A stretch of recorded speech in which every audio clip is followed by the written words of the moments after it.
तो hello guys आपण माने भावुवे वीडियो कहीं दिन आसुनला कथा कौन ना मोर एक न्यू कोचिंग रे जॉइन होती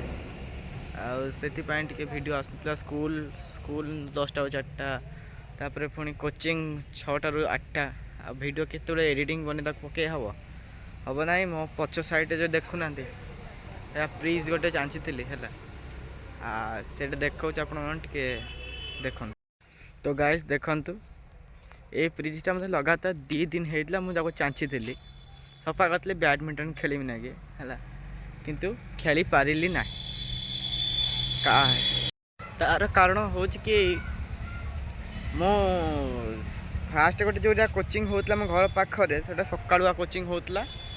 से किसी भाव कष्ट होता सका पलैली कि मुझे गोटे इमितिया पिला माने अष्टम पढ़ुचे कोचिंग दियार बिल्कुल मो इच्छा नाला नवम जीवी आते नवम जीवी यही मुझे धरती तथापि से कोचिंग किसी प्रोब्लेम बाहर कर से कोचिंग बंद कली 15 ରୁ 20 दिन भर घर रही मो भौणी कौन कला ना पुणी गोटे गोटे हेडमास्टर जोगाड़ करदेला सी हेडमास्टर आइला घर को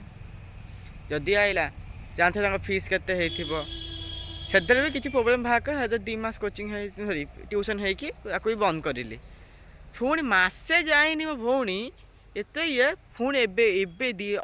4 दिन 3 दिन है जाऊँ से कोचिंग की बरी माउंट को जुगाड़ करदे से कोचिंग में दौड़ दौड़ जाऊँ बुझे गाइस यही है कथा तू सन्ज 6टार जीवु पुणी राति 8टार आसबू तापर 8टार निजू से तू बाहर थे तू गोटे बन भिडियोटे कौन बन एडिटिंग कर पकेबू तो आसबू निजे खाइबू निज बहीपत्र सजाड़ू निजे पुणी स्कूल प्रिपेरेसन हो स्कूल पाठ ताको पुणी करू ना करूँ हाँ मो भाया अलग पिला केते थे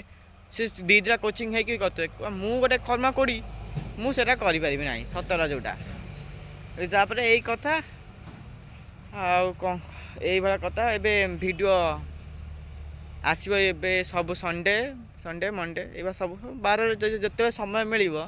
सर्ट वीडियो लॉन्ग वीडियो कर पकेबी आपण मैंने देखापी था आती आज ब्लॉग मोर संडे आ किसी कहमी रही जय जगन्नाथ आपण मैंने देखापी एति ब्लॉग को आपण मन धन्यवाद।